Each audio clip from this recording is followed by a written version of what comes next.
involved with some of the most important national IP organizations in our country.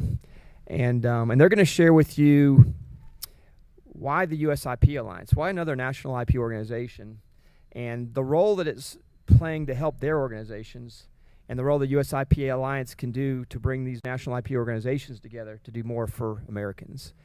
And so we just have an amazing panel. We have Bruce Berman with the Center for IP Understanding, Jenny Simmons with International Trademark Association, Miriam Lord with the U.S. Copyright Office, Valencia Martin Wallace with the U.S. Patent and Trademark Office, and Jamie Renee with the National Academy of Inventors. And I'm going to ask each of you if you could tell a little bit about your organization, your role in the organization, and why the USIPA. I'll start with Bruce. Okay. Good morning, everyone. Can everyone hear me? Is this working? Good. All right. Well, Center for Intellectual Property Understanding, we were founded in 2016. Judge Michelle was involved in helping get us pointed in the right direction. So was Marshall Phelps of IBM, formerly of IBM. And our focus is, we're a nonprofit, and our focus is IP awareness. And you say, well, there are a lot of organizations that do that already. But what they don't do is sort of help the beginner, give them the language of IP. You know, it's a bit intimidating for a lot of folks, especially patents. People are not even aware that they hold copyright. You know, students hold copyrights and they're not even aware of it. So there's some very basic things we can do. And to be brief, we have an IP portal. We do the IP Awareness Summit every year. We've done several of them with universities, Berkeley, Kellogg School of Business, of Management, and Columbia University. And we have a podcast, Understanding IP Matters. So we've been involved with Scott since the beginning, and we're a big believer in USIPA, and I can talk about, as we go forward, our role and how USIPA has already helped us. Thank you, Bruce. Jenny. Hopefully I can be heard. Okay, so hey y'all, I'm also from the South like Joyce. I'm one state over from Alabama, so it's great to be back down south here in Georgia.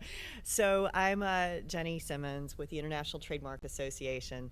I think probably most folks in the room know who INTA is, but just really briefly, we're a global nonprofit dedicated to promoting trademarks and complementary IP rights. We've got 6,500 member organizations representing about 36,000 individuals. Every brand that you know and love is probably one of our members, and you know, we're kind of known for our fun conferences too, so we appreciate the invitation to be here and speak. The one thing that I sort of wanted to point out is what I consider to be a success story with the Georgia IP Alliance in particular. You know, at INTA, we help to co-host the Congressional Trademark Caucus events. You know, we're based in DC, and we like to support members of Congress who understand the value of strong trademark and IP protection. And one of the things that we've done with the US IP Alliance, with the Georgia IP Alliance, is, you know, we hosted a virtual event where Representative Hank Johnson came and he spoke to our folks. It was a fantastic partnership because, you know, it's a perk for a member of Congress to be able to connect with their constituents. This was especially true during the pandemic. You want to make it easy for them, and you want to have a good neutral subject to talk about. And at the same time, you want those constituents to be able to get real value from that interaction. So having, you know, the chair of the House Subcommittee on Intellectual Property talk to the folks in his district here in Atlanta was an amazing, amazing event. We did sort of a Trademarks 101. We had garage inventors, we had small business owners, we had some lawyers, we had just folks listening to a program that the Georgia IP Alliance helped to put on in conjunction with INTA. And I think that INTA does a fantastic job of these sort of big events and big networks. It's a little bit harder to get in touch with the local folks that may not be INTA members right now, because they're just trying to keep the lights on, and they're just trying to do their job and get the work done. So it was a really nice partnership, and we appreciate Scott and all the speakers. We also featured some local brands, Coca-Cola, local that grew global. And, you know, we had McKesson, we had a local trademark practitioner that kind of gave the top 10 things you need to know about trademarks in your business. So it was just a great event that we could not have done without this partnership. So I'll just take a pause there, and thank you very much. Thank you, Jenny, and thank you for sharing one of our successes. And I want to also give a shout out to Ioma Reggie, who chaired that committee for GIPA and that event, and it was a great partnership. So appreciate you reminding us of that. I'm going to go to Miriam, U.S. Copyright Office. All right. Test. Can you hear that? Oh, try that one. Ooh. Yes. Okay. All right. How's that? Great. All right. Well, I hate to follow Jenny because she's such a tough act to follow, but I'm going to make an attempt because at the U.S. Copyright Office, we're really looking at the creative economy and reaching into that economy from where we are in Washington, D.C., in a relatively small agency that's actually in the legislative branch inside the Library of Congress, is an acknowledged challenge of ours. And so our strategic plan covers as one of its first pillars copyright for all. And this is such an essential part of to register copyrights, to contribute impartial expertise, to advise Congress, to work with industry and with independent creators to help them to understand the true value of their creations of the mind. So organizations like this are really powerful because of some of the points that the first panel, which is fantastic, made about being able to reach deeper into communities. It's one thing to have a megaphone from Washington that you can put things out on Twitter, you can put out a Federal Register notice, you can convene people, you can work with members of Congress or with the administration, but what you can't do is go to someone where they are creating, at their home, in their university, as their trade group that may not have engaged with the Copyright Office because maybe they align more naturally with the Patent Office. But those distinctions between those academic areas of intellectual property are somewhat false to those who are the innovators and creators. And having this kind of cohesive effort, I think, is so powerful as we look to compete not with each other, but with messaging that's not pro-IP messaging for the ears and eyes that we need to reach in order to get this message across. So we really welcome the collaboration of this group, but of all of you as we move forward in that work together. Thanks. Thank you, Miriam. And yeah, I think we're off to a good start with the U.S. Copyright Office. Now we're going to turn our attention to the U.S. Patent and Trademark Office, Valencia. Thanks, Scott, and good morning. Can you hear me? Okay. So I'm just going to go on the bandwagon here and also say, yes, girl raised in the South, grits right here. 3 states over in Louisiana, and it counts. So, and as part of that, I want to say, being an African-American girl raised in the 70s in the South, one would not say she's going to be a deputy commissioner at the USPTO. Collaboration is what got me to where I am. My parents understanding what it means to have an education, my teachers seeing something in me that I didn't necessarily see in myself, people where I work being my allies, my sponsors, my college professors telling me and helping me to explore things beyond technology in the laws that govern that technology. All of those things got me to where I am today, and I am still learning. I learn every day. I've had the most amazing couple of days so far, because it's not every single person I have met, talked to, has taught me something I did not know before. And that's why we must come together to do this.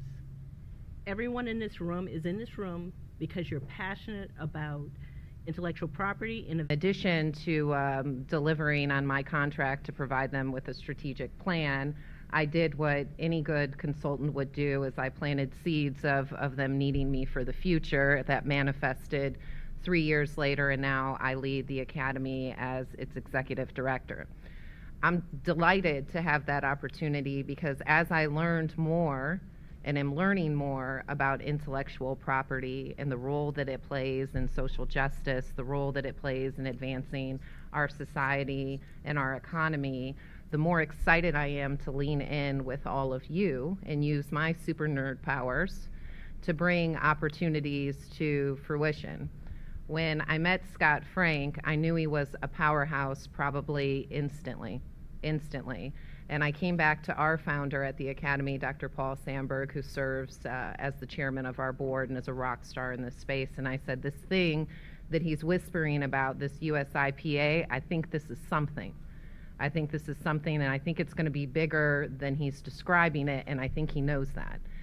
And I think we need to be involved. What this organization has afforded me as a newbie on the scene is the opportunity to connect with all of you. As you know, these issues do not get solved from a single organization, a single team, a single individual. And I know that in order to advance our mission, which is to grow the number of individuals in the space of academia filing for patents, that in order to celebrate them, recognize them, resource them, I need you. I need you in ways in which I don't even know, and you need me. And I have to skill myself up so that I'm ready for that call when you call on us and you call on the Academy to join your organization. What Scott has afforded us through the USIPA is the opportunity to connect with you, get to know you, build relationship with you, and in some ways, encourage you to pick up the phone when I call, when I send an email, when I say there's a project that I need to work on, that you have a fellowship and a connection with me, so it's not just work. We actually enjoy talking to one another to get things done, and we're not being redundant. We're being smart about our resources. We're really doing things that make an impact.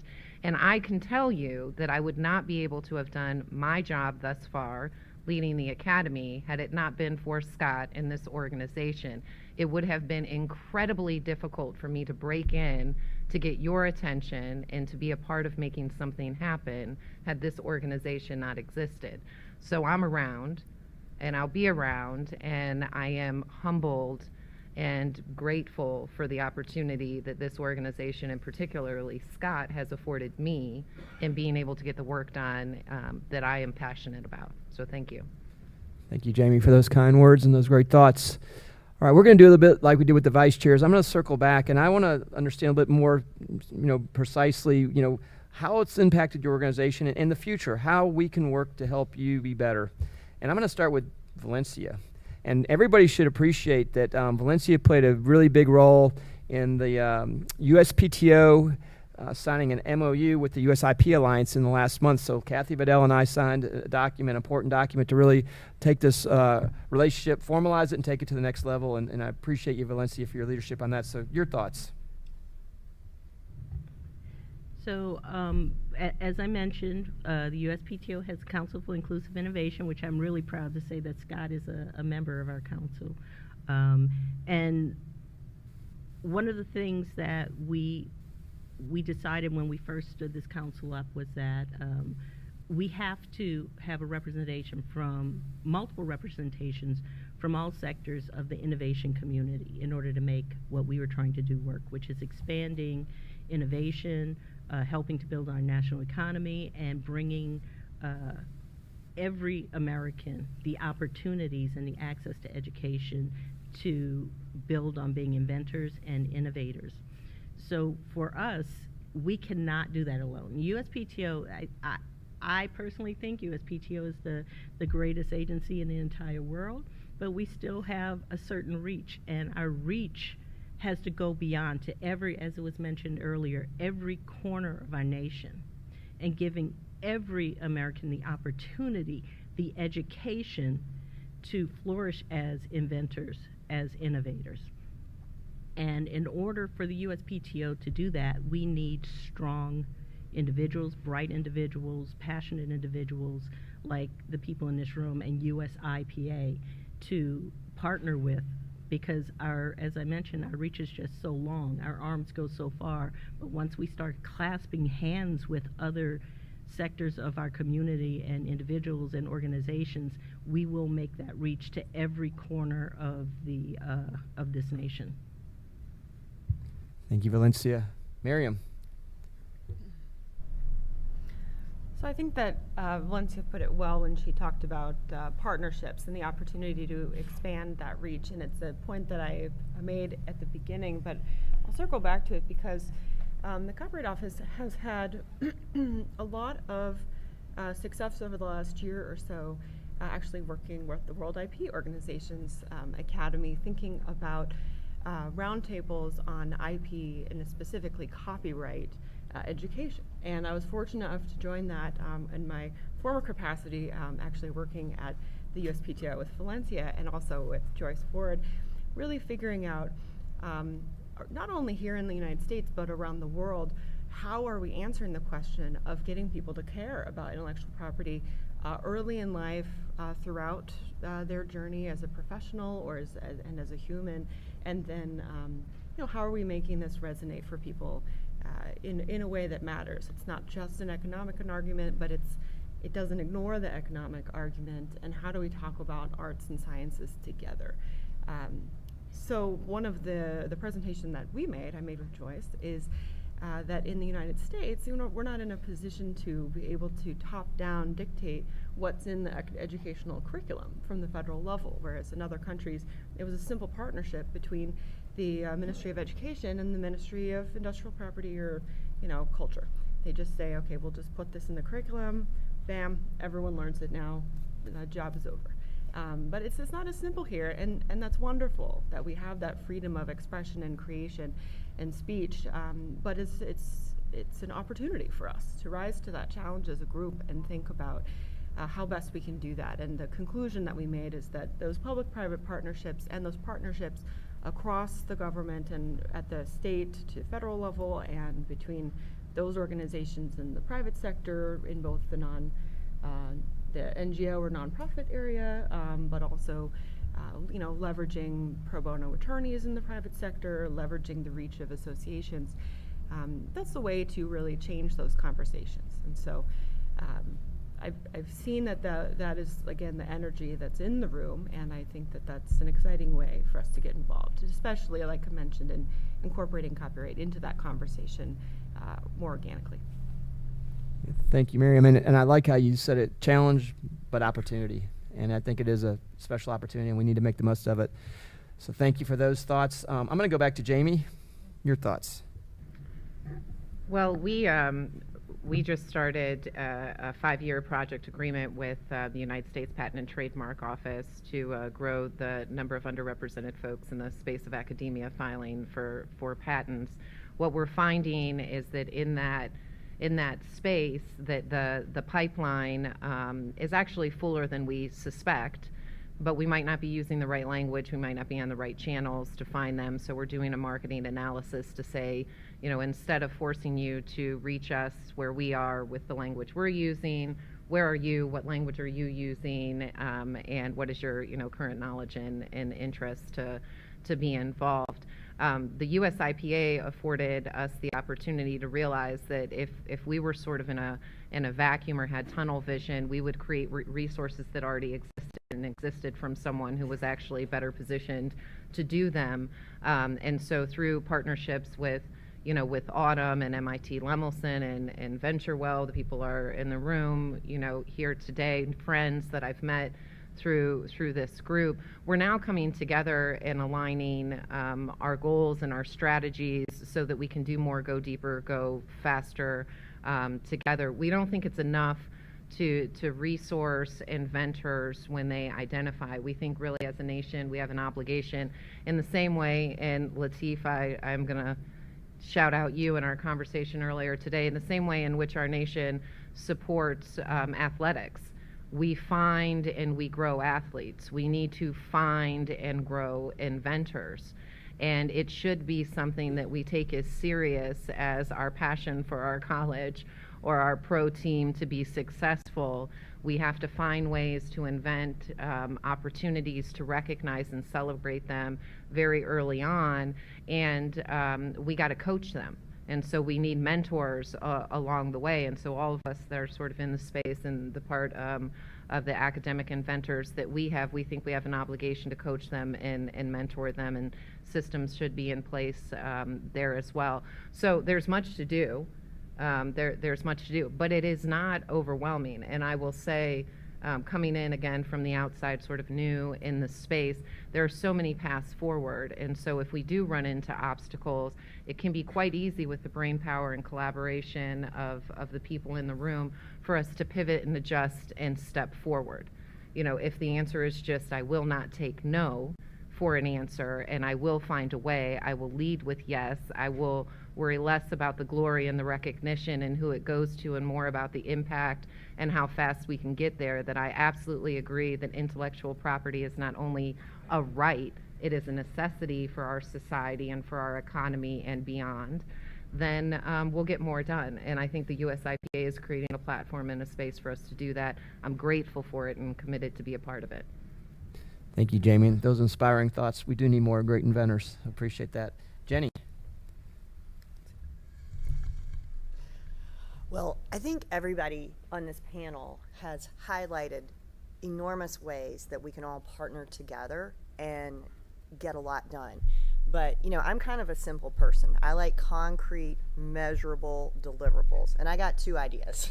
And I hope that we can all come together and make these 2 things happen. Number 1, I want to see more events like we had with the Georgia IP Alliance and a member of Congress going out in district, educating small inventors, educating business owners, and making it a real perk for a member of Congress to be in the Congressional Trademark Caucus.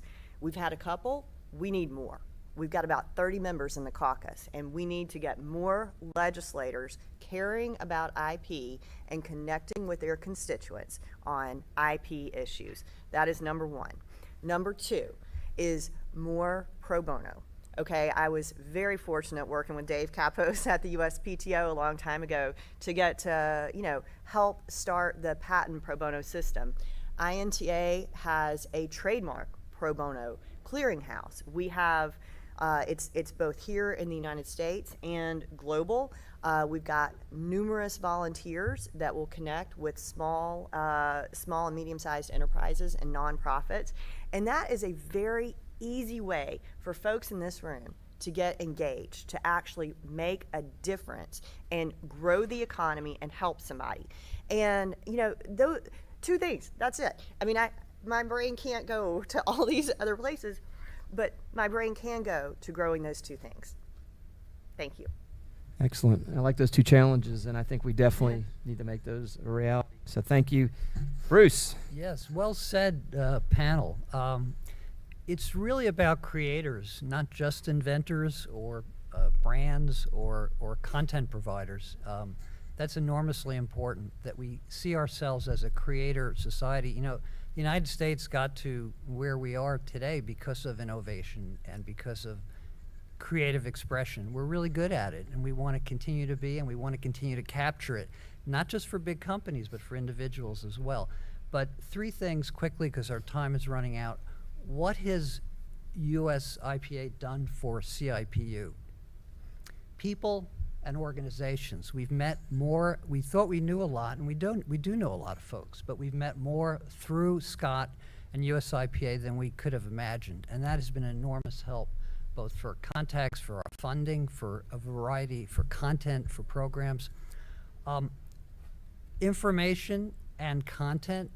It's really important to know what's out there and what's not out there, and that saves a lot of time. It makes us more efficient, makes us focus on what we need to focus on. And I think the third component that US IPA has helped with for us is affirmation. What are we doing? Are we doing the right thing? Is our mission aligned properly? Is it aligned with other folks, or is it not aligned with other folks, or should it be aligned with other folks? Only by getting all of us in the room together, so to speak, as Scott has done, can we know where we are. Otherwise, we're just sort of flailing and going in different directions. So I'm very happy to be here. I think we've made enormous progress, and I look forward to the future. Thank you, Bruce. So there you have it. These are very representative of the opportunities we have to bring our national IP organizations together. You should know there's about 20-something national IP organizations now getting together quarterly to share ideas about what they're working on, to share opportunities, to partner. I will tell you the first one was around diversity and inclusion, second around education, and we're right now doing it quarterly. But it's amazing the opportunities and the potential we have to bring everybody together. And each and every one of these organizations, by the way, is amazing in their own right. And it's mind blowing when you think about what we can do together. So, can we give this great group a round of applause, please?